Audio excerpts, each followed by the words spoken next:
The views and opinions expressed in this broadcast do not necessarily reflect or represent the views and opinions of WBGR Network. Any questions or concerns about what is said should be directed to the show host, whose information will be provided upon request.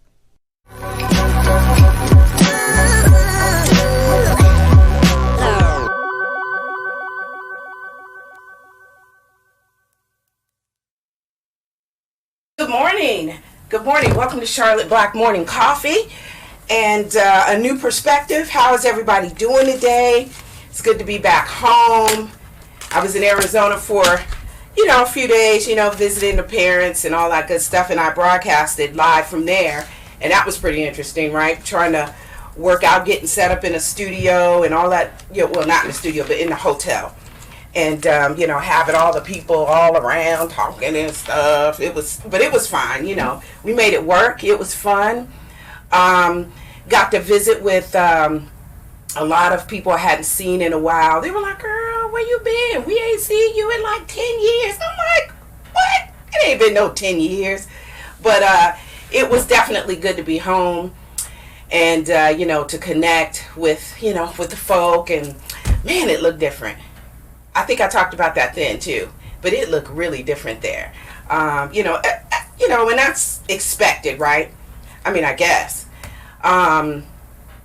Over time, things change, and they definitely changed there. But it was a good trip. I enjoyed spending time with my family. My aunt came in. I missed my one cousin. I missed my cousin Raquel, but I did see my cousin Carissa, and that was good to see her. My uncle Robert Charles, it was good. It was real good. My aunt Stephanie, so the best roommate ever. We watched old movies. I think the channel is TMZ or TM. I think it's TMZ. Anyway, whatever it is, we watched these old black and whites. Like, we would go do our thing, like, with my dad and my mom and everything, make sure they were straight, did a little cooking for them, that kind of thing. And then we came back to the room and we just chilled out because there's nothing else to do. Well, I mean, relatively speaking, right? The people who are watching that are from the area, they probably have a better idea of what I'm talking about. You guys know when you're from a smaller town and it's a pandemic, not a whole lot going on, which is fine. So, we did get down to the local spot. Everybody knows Linda's Lounge, Linda's Bar and Grill whenever you go to the area. So we did get down there for a little while. We spent a few minutes, a couple of hours down there talking with, folks and having a couple of drinks. So that was kind of good, reminiscing about, how it used to be and how packed it was and how empty it is now. But, again, pandemic, right? So, that was good. But then when we came back, we would just sit and just kind of veg out and watch these old movies, these black and whites, which was really cool because I don't typically do that. I typically do not even watch TV. In fact, my girlfriend, Tone, you guys know Tone, who's always online. I'm trying to see if I can pull up, I really should do this before I come on, but, every time I do it. But Tone, who is typically online, typically in here with me, she would always say when she comes to my house, she's like, your TV is never on.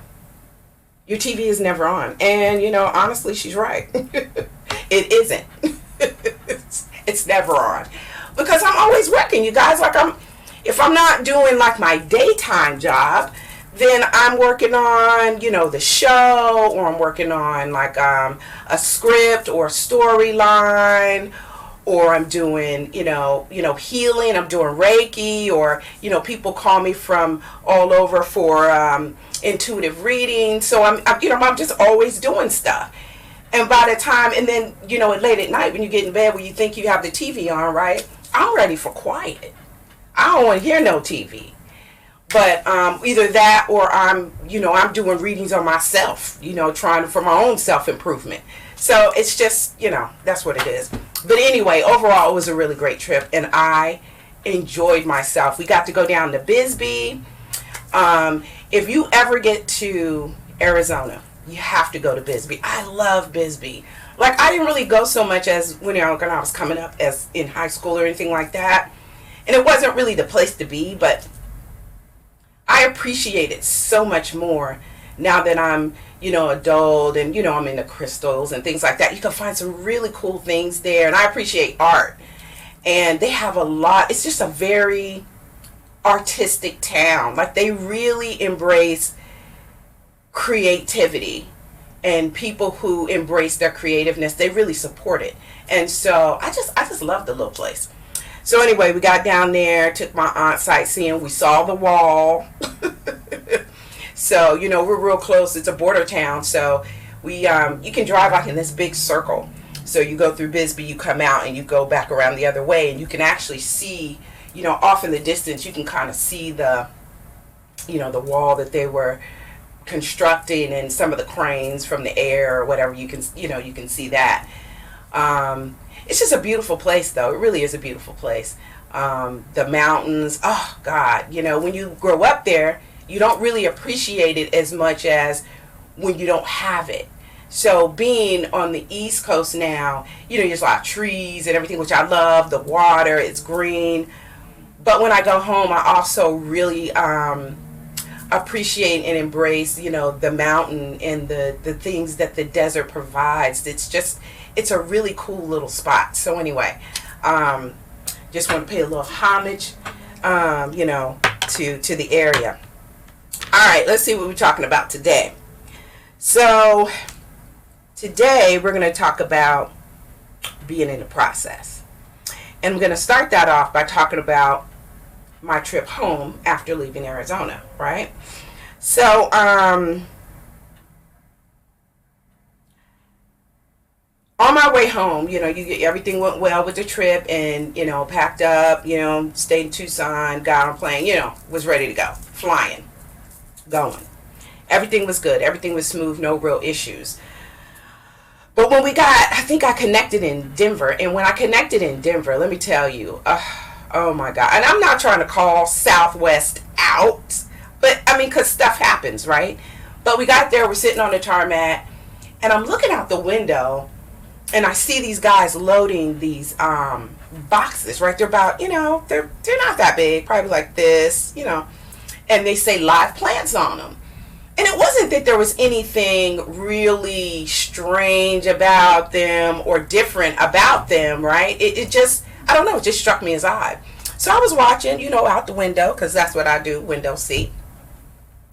And I'm watching, and they're putting the boxes on, and they're coming on, and they're coming on, they're coming on. But the bags are still sitting in the, the little cart that they put them in. They're still sitting right there. And I'm thinking, that's interesting that they're putting the plants. Maybe they have to put the plants on first, and then they're going to put the bags on. No clue. Well, long story short, we're sitting there, and all of a sudden, the pilot comes on over the intercom and says, yes, everyone, we're real sorry about the delay. We're waiting for the bags to be loaded. And I'm thinking, the people, what happened? Okay. So I'm watching the activity outside the window. And I took pictures too, by the way, just in case I wanted to make a fuss, but I decided I was going to be cool. But anyway, I'm watching outside the window, and the bags are just sitting there. He's saying the bags aren't loaded. We're waiting for the bags to be loaded. There's two guys having a conversation, doing their thing, whatever. I guess they were trying to decide how they're going to do whatever it is they had to do. So a few minutes pass by, no bags loaded. Finally, the guy comes over, and I told the guy sitting next to me, I said, I bet you they unload all those plants. They probably didn't have any room because there was a lot. But they did, and that's exactly what happened. They started unloading the plants, and then they put all the bags back in. So we finally got off. It was about 2 hours late. So anyway, we did that. I finally get home, right? I'm late. First of all, I didn't know that we were going to connect from Denver to Orlando and then come to to Maryland. I had no clue. And the lady was like, yeah, we're going to Orlando. And that was a bone of, it wasn't really a bone of contention, but I had to run to the gate because when they called for the Orlando flight, I'm thinking, well, I'm going to Baltimore, so I'm good.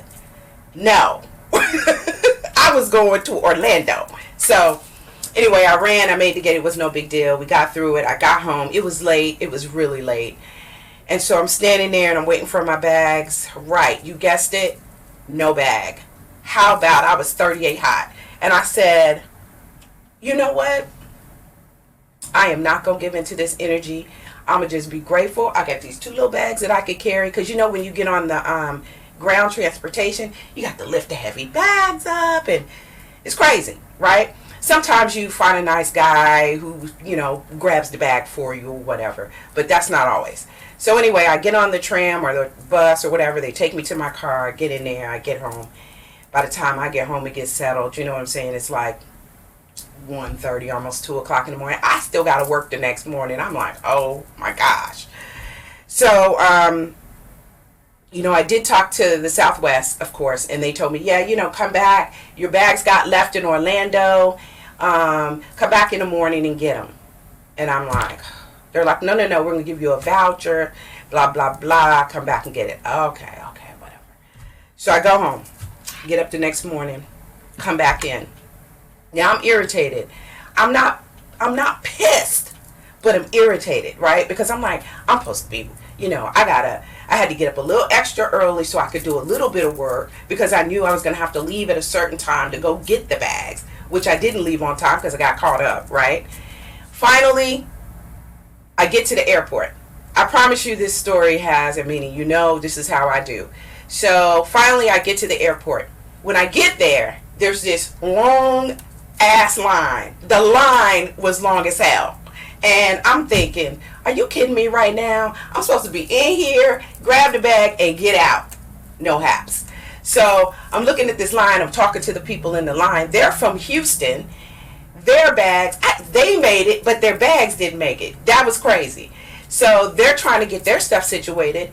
You know, people trying to get their bags or figure out where to go and connect in. And, you know, Southwest was trying to get it together. There was a really helpful lady. I didn't get her name, but she came out and she was going through the line, figuring out what everybody's issues were to try to, you know, help everyone. So it was really good. So I'm standing in line, talk to the lady, and this gentleman walks up. And he's like, are you from Houston? And I'm like, no. I'm just irritated, right? And so then the lady starts talking to him, and they start chopping it up about his bags. And then when I'm done, I'm in line. Then he gets done and he gets in line. And then we start this conversation. And come to find out, he's a chef. And I know it's I know one's for a rapper, and I think an actor. I know the actor's name, I think Jacob Lattimore. And I forget the artist's name, but what I'm saying to you is, out of all of that, it was completely worth it because Chef LezLi is here. He agreed to come on the show. We chopped it up a little bit. I told him about some things I was doing. He told me what he was doing and who he was here to support. He also told me he was here to accept an award. And just want to get him in here. I asked him if he would be willing to come on the show so that we could, you know, really honor him and talk about what he's got going on in Houston and his culinary path, is what he does and what he loves. And he agreed. So I was really, really, really, really excited to, you know, have connected with him. And honestly, you guys, and this is the reason why the show is called The Process, because if anything had been different, I would have missed him. Our paths would not have crossed. If the guy didn't pull me over there to look at something and I had to get to the end of that line, I would have never met this guy. I would have never met this awesome chef right here we got coming up in here. I would have never, ever met him. So the point I'm making as a part of this intro is sometimes you have to go through the process. And the thing seems bumpy and it seems inconvenient. It irritates you. But you just keep going through the process because there's probably something at the end of the road. You know what I'm talking about? Everything happens for a reason. You know, I always tell you all that I don't believe in coincidence. I don't believe in it. Everything it happens for a reason. I don't think that you just happen to run into a guy who's a producer and you're a writer. What? No, that was meant to be. So it was meant for him to be here. It was meant for me for me to meet him, and it was an awesome experience getting there, especially when you're able to kind of identify, okay, something is happening here, I don't know what's going on, and then boom, at the end of the rainbow, right, there's that pot of gold. So anyway, I wanted to share that story with you so that as you move through your week, and you start finding that things are taking you out of your way, a different perspective, a different way of looking at that is, instead of getting irritated or pissed off, you know what I mean? Just kind of think of it like, where is this leading? Where is this going? Try to stay open about it. Not always an easy feat, I know. But, you know, just keep your eyes open. Stay aware. You know, we're practicing mindfulness. So stay mindful. Stay in the moment. Stay aware. Try to find a silver lining.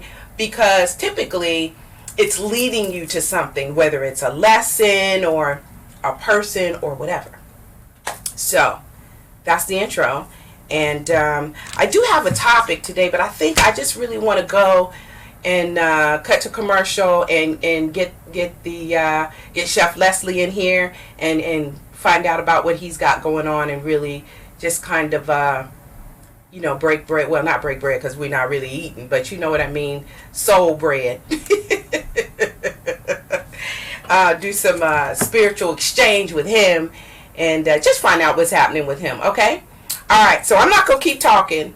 I'm going to cut the commercial, and when we come back, we'll be with Chef LezLi. We'll see you in a bit. Ever wonder how food commercials look so mouth-watering and perfect? These food shoots can cost hundreds of thousands of dollars, all so you'll buy more of these. Visual engineer Steve Geralt shoots photos and videos for food and product-based commercials in New York City and around the world. I bring technology and kind of traditional image making processes together in what I call visual engineering. One piece of that technology, robots, or as they call them, motion controls. Steve's long list of clients include big brands like Hershey's, Budweiser, Pepsi, and Starbucks. Of course, making food look so good comes with a price. A single-day TV shoot can cost between $50,000 to $100,000. In these food shoots that we create, we have a lot of moving parts. Basically, you'll have, let's say, one item that's moving, something else that's splashing and running into it, something else that it's going to land on. We have to use a lot of different technologies and, you know, synchronizing software to basically allow those things all to happen at the exact moment we need them to happen. Reloaded, here we go. Still pretty low.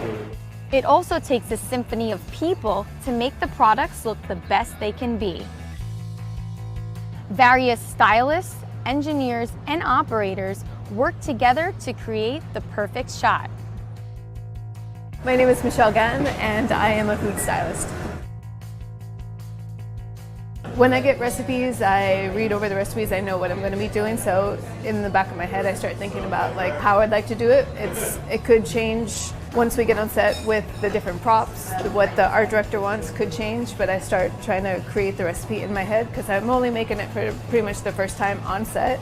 I made these brownies yesterday, just so we're not waiting on me making brownies.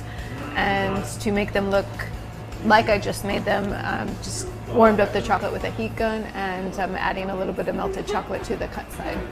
So here we've got our motorized slider, which is moving a pump that's going to have caramel on it that'll be pumping down onto our brownies. So in the end, we'll have the shot of this beautiful ribbon of caramel kind of draping and curling on top of the brownie. There's a lot of trial and error. Okay, and here we go. Yeah, nailed it. Every precise moment captured is nailed down to the millisecond. This is the benefit to using robots.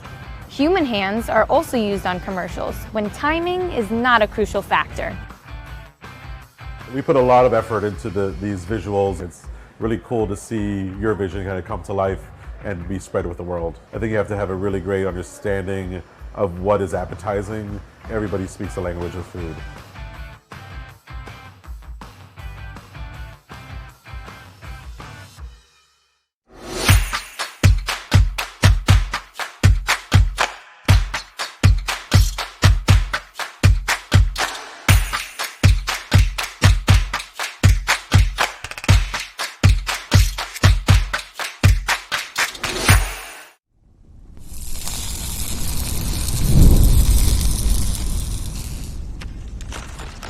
Oh, okay. Well, we good. I don't care.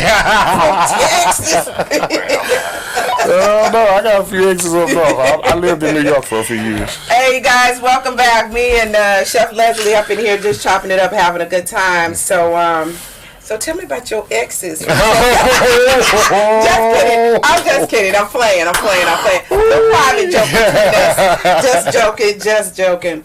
So you've been busy. Listen, I was trying to catch up with this guy, right? I was trying to catch up with him, and I was like, I don't know if he gonna make it to the show, because you told me, right? Yeah. While we were in the airport, that you were gonna be really, really busy. Yeah. But today you would have free. So yeah. I was just like, well, I'm prepared to run it. Yeah. But I hope he shows up. And then this morning you hit me up. Boom, boom, boom. I'm gonna be there. And I was like, yeah, that's good stuff. Yeah. It's a busy season for us chefs. It is. I mean, really? Even during the pandemic, it has really gotten busy for us. Wow. I guess because you can't go out. Yeah. So you have to bring everything home. So as a private chef, business is booming. That's good for you, though. That's good for all the private chefs. Yeah, it's actually good. I need a private chef. Hello. Good stuff. So you finally got your bags and everything. I know. Yeah, man. Yeah. That was crazy, right? Crazy. How do people get here, but the bags? Okay, I ain't gonna even. You know what? I don't even want to talk. I ain't gonna do it. But I was mad because I had to go buy some knives and things to that you can work. Yes, man. Yeah, because people don't want to hear that. My bags is left and I don't have anything. I don't want to hear that. Well, let's talk about why you're here. Yeah. Okay. So you're here. You're a private chef. Yes. For. I actually work for Jacob Lattimore and Travis Scott family as well, and I've been working for a lot of celebrities as well as, and it's been cool. So how is that? How is that going in there? I mean, like, do you go into their kitchen and they're like, listen, I want this, and you're like, okay, cool. How does that work? Yeah, pretty much. I'm a chef, so I specialize in across the board. Right. I do have my favorites, but when you hit me up, you're just like, hey, I want this and this and this, and I'm like, okay, cool. But when you tell me what you want, I hear what you want, but now it's my job duty in description to not only make it look good, but also make it taste well as well. Yeah, and this is good because I was just telling Chef Les that I ran a commercial. You guys saw the commercial, right, about food and what they do in commercials and stuff. And the reason that I did that was because the topic today, which I probably won't get too deep into because I really want to talk about what you're doing and what you have going on, was about when we dress things up, right? Like we have an insecurity, right? And instead of just acknowledging and knowing that that's our insecurity, we try to cover it, right? It's like we have baggage, but we call it luggage. And then we criticize you for having baggage, right? And you looking at them like, ain't baggage and luggage the same thing? Like, it does. Okay. Yeah. But you dress it up. There are people who dress it up, right? You guys know, everybody knows what I'm talking about. Mm-hmm. Those people who have all these issues or, with them, and they mask them like everything's good or, everything's cool with them, but then they want to pick at you for the same thing that they have insecurities about or issues in. And so that's like everything that look good don't taste good. Yeah, that's right. That's a prime example, and that's the reason really why I'm out here. For my plating and my taste. My taste and my plating equals. So not only does my food look good, but it also tastes as well as it looks. So, and that's one of my goals in life. I've always been overweight, so I understand people picking at you and saying things about you because of their insecurities. Right. But you try to make me feel bad about something I feel I'm comfortable with. Exactly. You know what I'm saying? Because you don't like it. So that's what's the issue with? The issue is with them. Yeah, the issue is with you. That's right. I grew up like that. So, being in that lifestyle, being that I've always been overweight, and when I was younger, I reached a really big peak, overweight peak of my weight, but I still was comfortable. But I did start losing weight because of I needed to get healthy, and it's for health reasons. But just going back to my food, that was one of the things that a lot of chefs were known for. Oh, the food always looks good, but it never tastes great. Right. You know what I'm saying? So here you are, you basically chefs are safe and have safe face because they post pretty pictures of food. But that's what I do differently. I not only have a beautiful presentation, I also have the taste to bake it up, because I feel like if it has to taste good, and then just like yourself, you have to be good on the inside and out. That's right. So just like the food, it has to not only look good but taste good. You're judging on what it looks like, but now let's judge it on what it tastes like. And just with yourself being, you have to judge yourself on what your personality is and what your being and morals are in life. So if you can make all that look good together, that's a beautiful picture. That's a beautiful person too. Yes, absolutely. You know what I'm saying? So you got to look at like the grandmothers that's been through life. They're so beautiful now because they experience life. They not only experience life, but they've humbled themselves to a certain peak that, you know, it's just now when you see grandma, big mama in there, you be like, they so beautiful. Yeah. Their spirit not only matches their heart, it shines, and that's the inside and out, and that's the humbling process of all that. And you know, like you're saying, you know, people pick on you because of their insecurities, right? But those people, the older people in your people's life, they went through all that, so now they're humbled themselves. So now you get the whole picture. Now you only see the beauty. That's it. And you know, you might hear stuff about Big Mama back in the day and stuff, but now what you see is it's been molded. It's been molded so perfectly, you know. Exactly. So, and you know what? The great thing about, because there's not a lot of Big Mamas around in a lot of places, but one of the great things about that is that they share with us their they share with their wisdom. And to help us, right? To help us grow and know that, you know, we have to what's the word I'm looking for? Take into consideration who criticism is coming from. You know what I'm talking about? We see when people have their shortcomings, and we all do. And I don't think that there's anything wrong with that. We take what we have, we take our mud and we make mud pies or whatever pies we're going to make, right? People pick out you about your weight and all that, but you just look what you did. Look at where you are now. Yeah, exactly. You know, you took that food and you're like, whatever, I'm not feeling that. You know, I'm all right with me. And look at you now on this path, and just you've transformed. Yeah. And you didn't allow that. I'm still being transformed. Yeah, I'm still going through a process. Yeah, I'm still going through the process. But I'm just saying, you know, you took that and you took food to a whole nother level for you. And that's an amazing thing. And getting an award for it. And getting an award for it. And I'm just like, who you working for? And then, but as a chef, you don't always realize who you're feeding. Yeah. And it's been the no-namers that I've gotten more acknowledgement from, and more, you know, it's the no name. When I say no names, let me just clarify. My clients that are not known publicly. Right. Okay, so but they're still important. They're still important people, but you know, those are my word of mouth. Yeah. You know what I'm saying? Yeah. Those are the ones that's pushing my name out, because I don't advertise. Yeah, I'm not big on social media because me either. I'm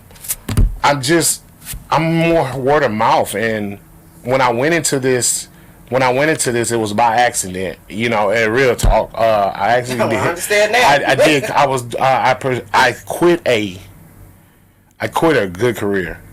First of all, also I don't mean to take you back, but I quit a good career. I was in banking. Okay. I was on my track to being an actuary. Those are in banking know what an actuary is. Okay. So I was on it. I had just started opening up high-end accounts. That means, you know, celebrity accounts. Yeah. I had opened a Birdman's account with Washington Mutual. Nice. That's what track I was on. Yeah, I was doing that, and I quit that. I just quit it and started doing comedy. I had a savings, and I just stopped and started doing comedy. Wow. I was doing good with comedy. I was actually on some stages with some well-known celebrities that's well-known now, right, that were nobodies when we started out. Right. And I did good. I went out to Cali on the biggest hoax, but I went out to Cali, experienced life, got in with a lot of great comedians, did comedy, but the comedy wasn't pulling in money. Right, okay. But my cooking was. Oh. I was cooking. People were coming over to the house tasting food like, dang, this is good. It's real good. You know what I'm saying? You know, we hungry. Yeah, it was good, you know. You're going to see nasty so we can get fed. And so like then I would be at the house at home, and one of my homeboys was like, "Hey, bro, can you cook a pot of this and I'll pay you for it?" And I was like, "Yeah, just pay for the groceries and give me $50 and I'll fix it." $50. Long way from $50.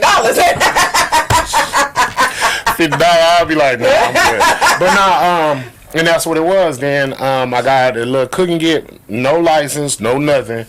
This movie producer asked me could I cook for the set one day because he was like, but he was cool with us. He knew me, and he was like, listen, just cook the food and I'll give you a check for the food. I knew he was a homeboy, so I was like, okay, cool. They paid for all the food. I went and got grocery shopping, gave him his credit card back, and went and cooked it all, brought it back. Boom. He was like, oh yeah, let me give you a check. I gave him a check for $3,000. I was like, what? Yeah, but it wasn't even a job for me. It was actually peaceful. And just it was just peace. It was, and I got paid for doing something I love. Exactly. That was the first time. Better than that. And then when you get paid for stuff you love doing, the pay is more than what you expect. Yeah. Just to go back about my cooking, man. It was my grandmother that got me into cooking. She pretty much. I was put in the kitchen to keep me out of trouble. I was one of the children that got blamed for a lot, but I did a lot too.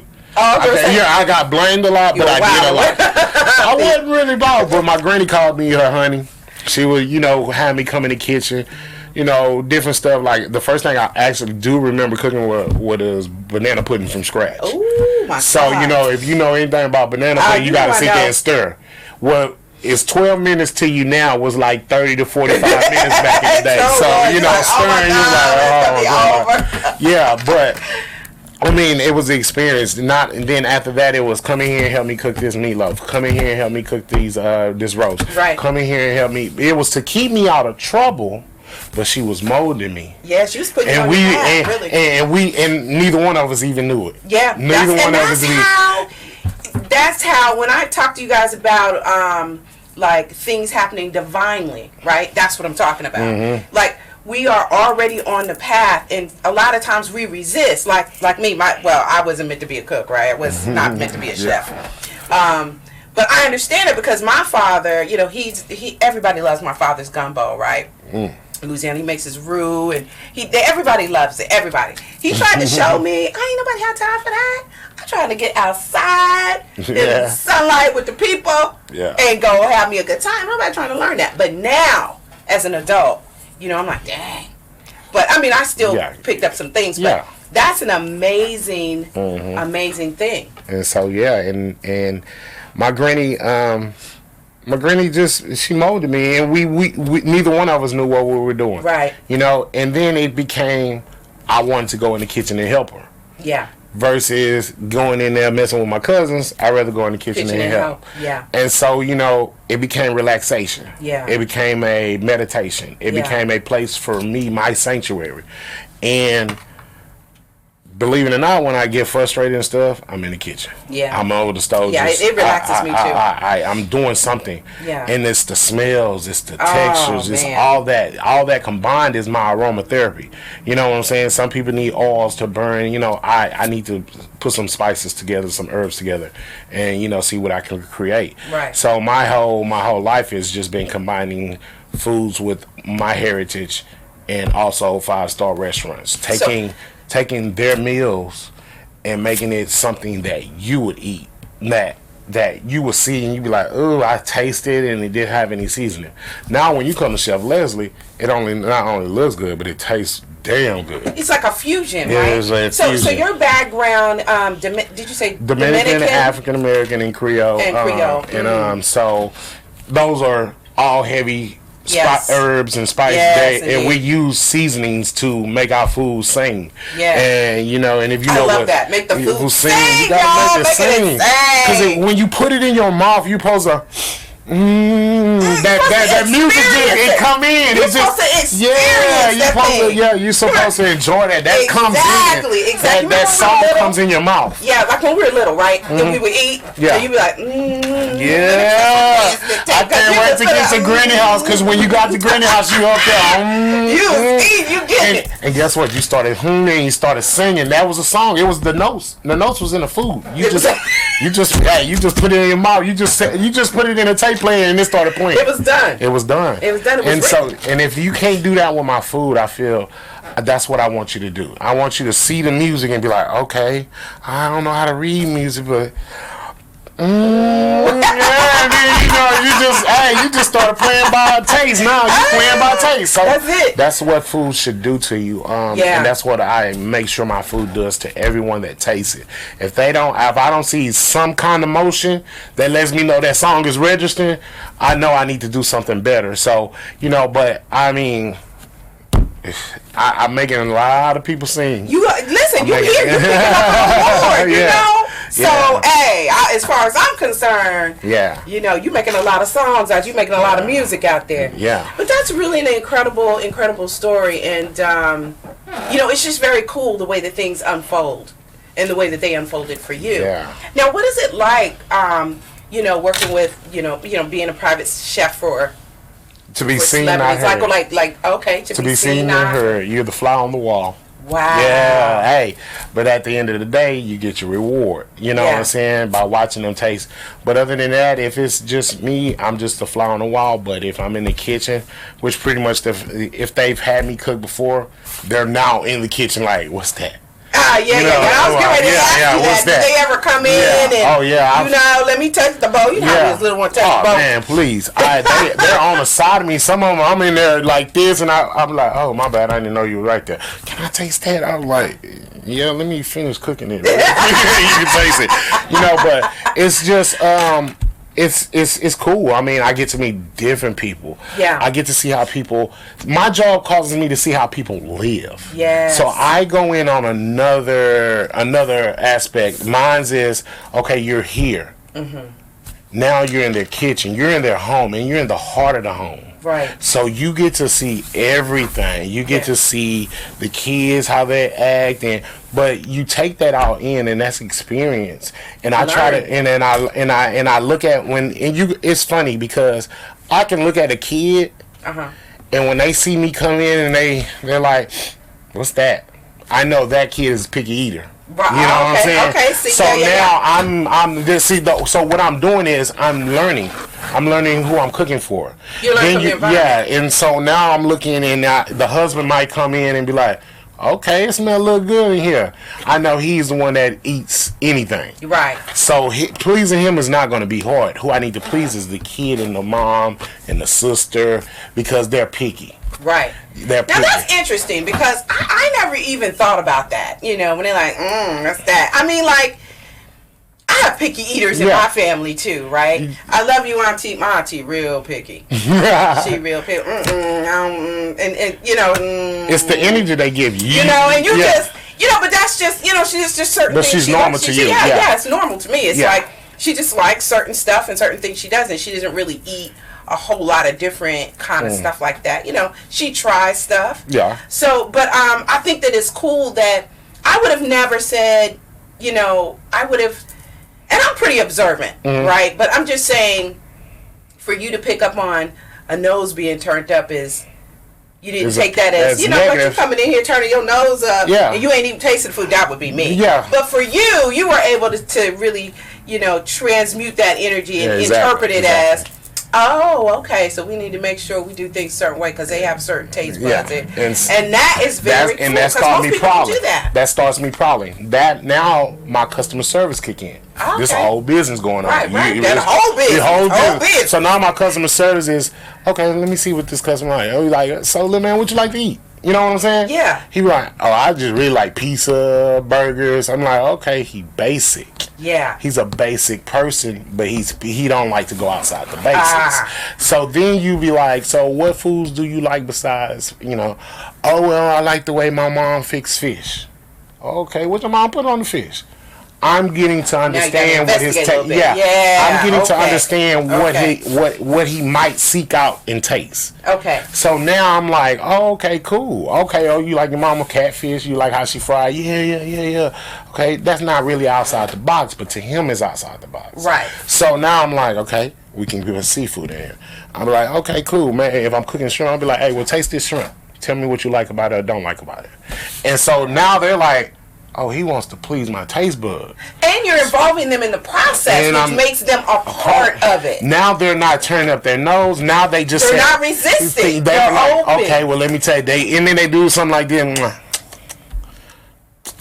And then they take a bite. And then they're like, oh, that's really good. I ain't never had that. Yeah, that's now you have a picky eater that's just never been outside of the box. Right. Guess what? I just gained this trust. Now, with just that bite, he's now going to be ready for my food. Right. And he'll be open too. He'll be open to anything new. He'll be like, okay, cool. Yeah. And so, then you got your kids that don't like veggies. Right. I'm a winner with veggies. Because I can make, man, listen. I'm a winner with veggies because I keep them at their crisp. Okay. A lot of people, see, the thing is, a lot of kids haven't had veggies and things prepared right. Okay. So they used to grandma's mushy green beans. That grew to, hold on. Let me say, granny, mamas, big mamas, aunties, and Shirley, all that. I love you all. I grew up on it. I love mushy green beans. I love them, especially with the bacon and the onions. And Lord. Listen, I love it. But these kids have not had things properly cooked. Right. Now that's true. So, because I was laughing, not because of that, but I was laughing because I don't know what I made. I think when I went home, my dad bought these baby mustards. Baby mustards? No, they're mustard greens, but he said they were like baby, like or whatever. So they were tender, which means you couldn't really cook them long, because if you do, they would I guess be too soft. Anyway, my aunt tastes them. She's like, this tastes like spinach. I was like, oh. That's what I was gonna say. Was it? Because it wasn't spinach. It was mustard greens. It was mustard greens and I think kale, but I cooked it. Mm-hmm. I'm running around and he had already had the water boiling, and you have your own process. Yeah. And so, not paying attention because I'm trying to do 1,000 other things. I go back and look at and they weren't even on long.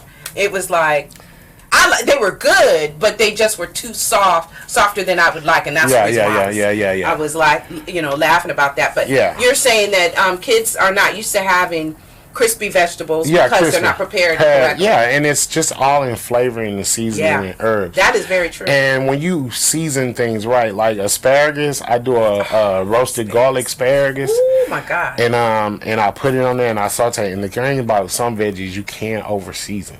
Yeah, okay. So you gotta learn which ones. And asparagus is one of those vegetables you can over season if they're cooked properly. Well, tell me this for the viewers. Give me something simple. Give me just a simple tip with like maybe a vegetable that they can try. I'll tell you a simple tip with vegetables and with seafood. Okay, all right. A cap full of vinegar will take you a long way. Really? Cap full of vinegar. When you're rinsing your vegetables, take that cap full of vinegar, rinse it all over it, and just pour it over and just mix it up. Goes a long way. Seafood, it takes that taste out of it. Oh, so you guys hear that? So yeah, and rinse your food with a cap full of vinegar. This is, and if you try it, send me some feedback and let me know how it worked out for you. Matter of fact, just take your fish, put it in a pan, fill it up with water. Right. Pour that cap full of vinegar and white vinegar in there, white distilled vinegar, and just swish it up with your finger. Leave it in there for about 30 minutes, no more than to an hour. Please don't leave it in there for more than an hour. 30 minutes to an hour, boom, take it out, season it however you're going to, swear to God, you're not going to taste the sea anymore. So. Wow, that's amazing. That is amazing. So we're getting close to the end of the show, the end of my segment, and I just, I don't want you to go anywhere, but I mean, what you've said today has been just so It was everything I wanted to say, but you said it in your way, and I can't even, I can't thank you enough. A lot of seeds of wisdom here, and this is part of what I was trying to bring forth today, and I didn't know how it was going to unfold, right? So I'm sitting there this morning going, I ain't got nothing, because, I communicate with my spirit team. Okay. And I'm like, I don't have nothing. So I got up this morning, and I was putting together some notes. I'm like, okay, I know where I'm going now. Okay. And I had everything lined up, and you actually touched on everything I had written, but in your own way. But again, that's that synchronicity, that divine synchronicity that comes together. You were truly meant to be here this morning. And I'm so glad that I ran into you. What I really, really love, and I really want to just really accentuate out of this whole discussion, is your finding your passion and following it. And being bold enough to follow it. Because being a baker is pretty stable. This wasn't my passion. I wanted to do comedy. I wanted to be, but see, that's the. But was it your passion? It was a passion, I think, but I thought it was more of a private passion. Right, and more of a hobby. Right, more of a hobby. Those are typically our passions. The things that we, and back in the day, right, I used to ask people all the time, "What's your passion?" They'd be like, "Nobody never asked me that." Yeah, my passion was because we don't. Just like me, I love to write. Right, I write to relax and to just be able to allow my imagination to go all over the place, and just it's a way for me to just be free, right?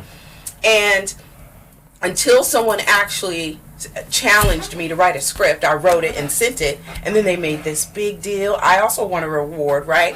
I never even thought of that as any kind of big deal. Yeah, it was just something that I love to do. I didn't think of it as a passion or something that you could actualize into with financial benefit. I just was thinking that I'm just writing because I love it.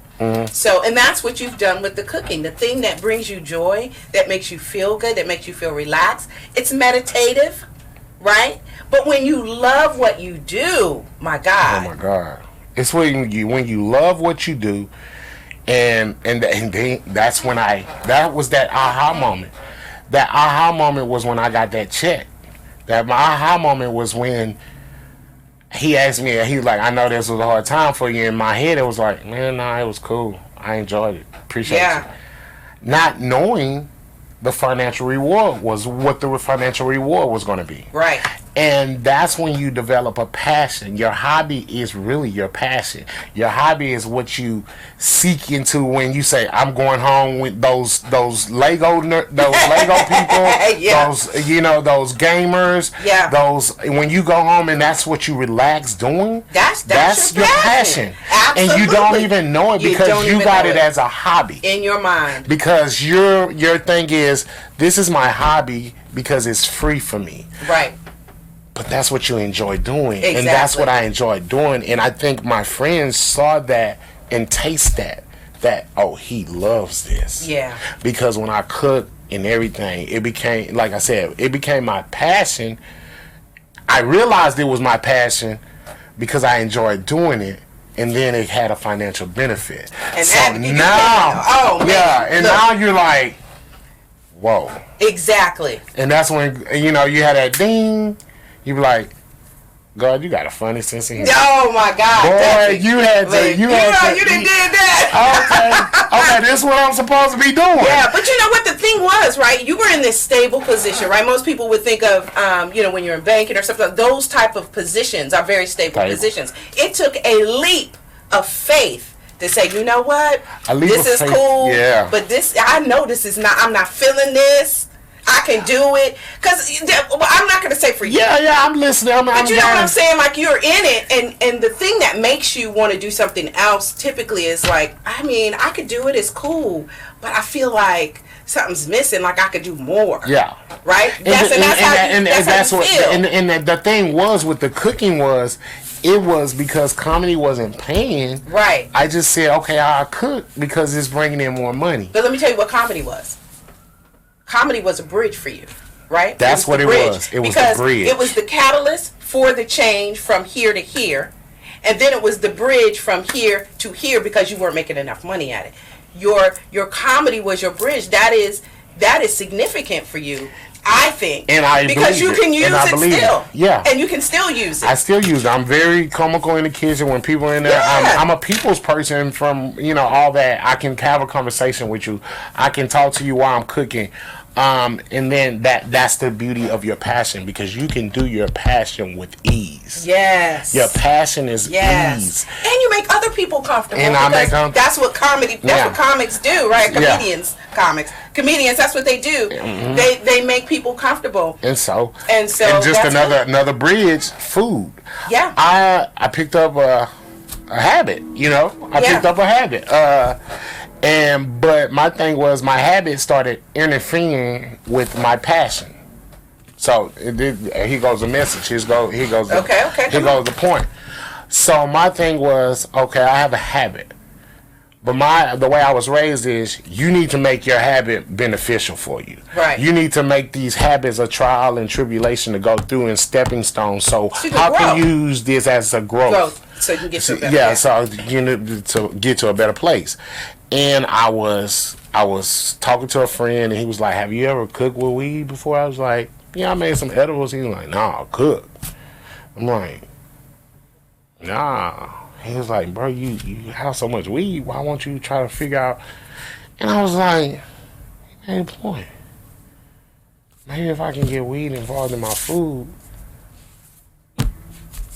that's another thing." Because I really like weed. Right. I really love weed. And it became, I guess, an obsession. So I said, how can I profit this and work for me? Let me say this. So when he says a habit, he's talking, because everybody knows that there was a lot of medicinal benefits to smoking marijuana or CBD, the things that are extracted from it. And as it comes online as being legal in more places, it makes sense that, and I know a lot of people, like in California, where it's in places where it's really, really legal, like you can just use it. People cook with it and do all kinds of things, and it's really beneficial. And that's nothing to be like, closed about. I mean, it just is what it is. This is the new day, and it's natural, and this is what we do. So, you're taking your cooking to a whole other level, which can now benefit people who our health, cerebral palsy, all the health with benefits. their health, because they have these different benefits. Now, I don't know what happens to the chemical composition of it once you're cooking it, but you're a chef. You look into all of that. I actually went to school. I went to school and learned the benefits of the cannabis flower and how to make it, into a healing source. Oh, nice. So, and then cooking with it helps a lot of elderly patients and things like that. The only way I could get the actual license to cook with it in Texas was to actually do it for medical purpose. Right. So which is good. And I learned that. I went to school for that, got educated on that, and did what I had to do. Now I'm one of 3 cannabis chefs in Texas. Oh man. The only black cannabis chef in Texas. So congratulations, that's a good thing. So that's nice. So just being a cannabis chef, seriously. So, and then here go the other aha moment. Was with a friend in California. She's a cannabis chef. We was chopping it up, and we were just going through some things in marketing, and I was like, I was trying to learn the business of cannabis food. Right. So that's why I actually reached out to her. So she was like, yeah, these 3 hot wings, she said 75 cents to $1.50 for these 3 wings. She said, but if you put cannabis on there, you just turn this into a $500 3-piece wing. Passion. Became profitable. Right. That's why when they tell you take your passion and do what you love, right? Because you will reap the benefits from what you love. Oh my God, that is so very and that's true. what happened. I'm reaping the benefits of what I love. Right. And now it's becoming a financial blessing. And you didn't even have to force it. It just naturally unfolded. And with my audience, that's what we talk about a lot is, figuring out what our passions are, and just getting out of our own way, because a lot of times people try to force things. Like some people would force the banking. No, I got to do this banking. I can't look at this passion because I got to pay these bills. But if you take that leap of faith where you're like, you know what, my heart just is not in it, you know, I know I do it well, but I feel like there's something more I could be doing, and you follow that to whatever degree, because you didn't just go from being a baker to being a chef. There was a process. And that hence the name of the show, right? The process. There was a process that you went through, right? That's what he's talking about. The process. His process. Yeah, the process. The process started with my grandmother as keeping me out of trouble. Right. Not knowing that the process was molding me for something else. Something bigger. Then it didn't go into that. Yeah. It actually took another course. You know what I'm saying? Sometimes it does. Yeah. The paths are not always straight. Sometimes you got to go way over here, way over there. And I went way over there. Way back there. Then you come right back. and it just was like, but during the process, even when I went off track, I mean, well, not off track, but when I took another route, took a little detour. I still was using the cooking the whole time. The whole time. Doing in banking, when we would have like the potlucks, everybody bring, your dish would always end up gone. Hey, Leslie, can you make me a pot of that? At that time, it was just okay. Yeah, just pay for the food, groceries, and I'll bring it here tomorrow. I didn't need the money. But I was already networking. I was already planning the foundation. Exactly. I was already building clientele. Exactly. Now the bankers that I was working with that's making the money, that they're like, Leslie, you gonna come and cook? I'm like, yeah, man, it got a price tag on it now, It ain't just go, what's up, man? So now, and it feels good. Yeah, not only feels good, but it feels good to tell somebody this is how much I cost, and they know your food is so good, so they're gonna pay. They don't have a problem. They're like, okay. Yeah. And so that process that got me to my passion, which my passion became my financial blessing. It works out. You just got to follow the process.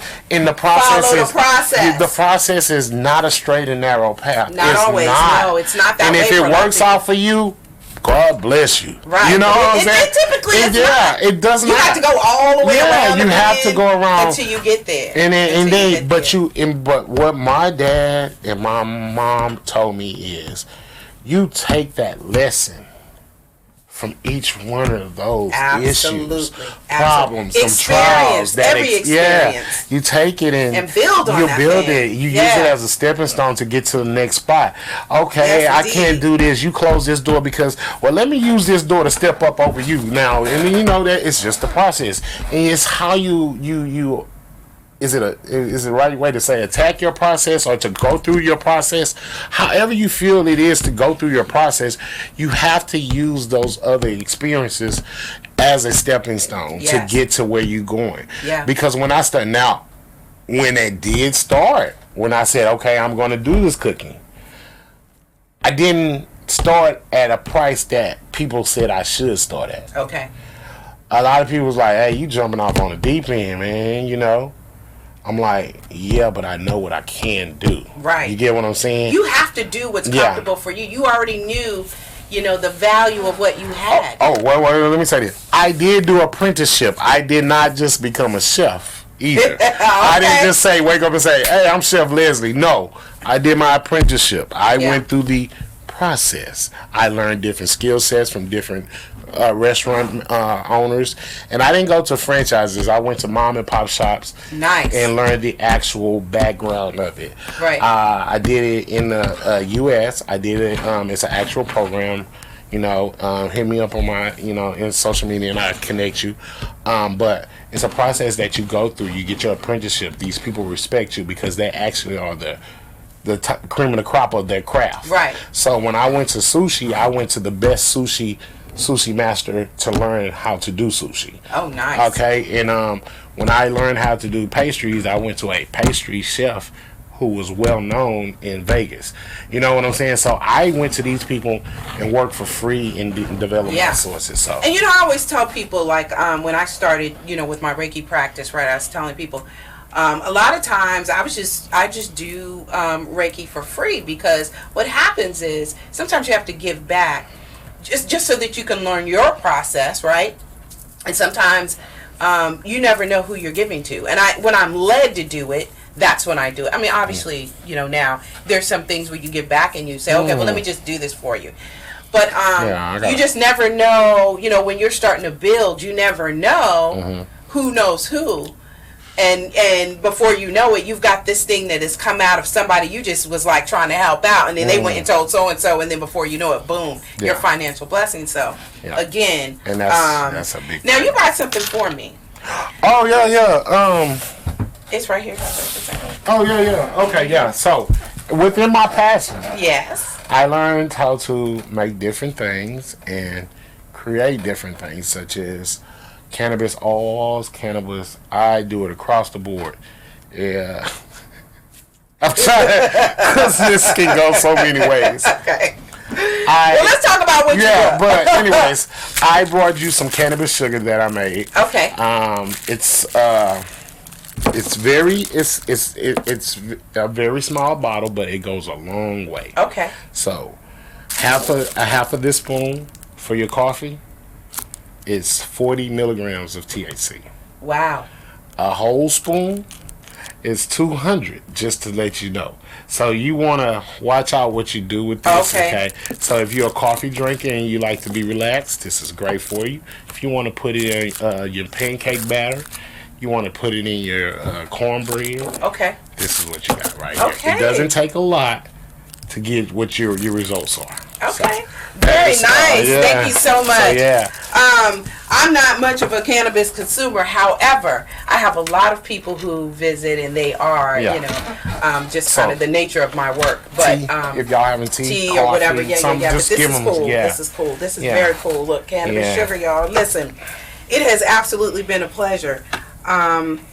Listen to my audience out there.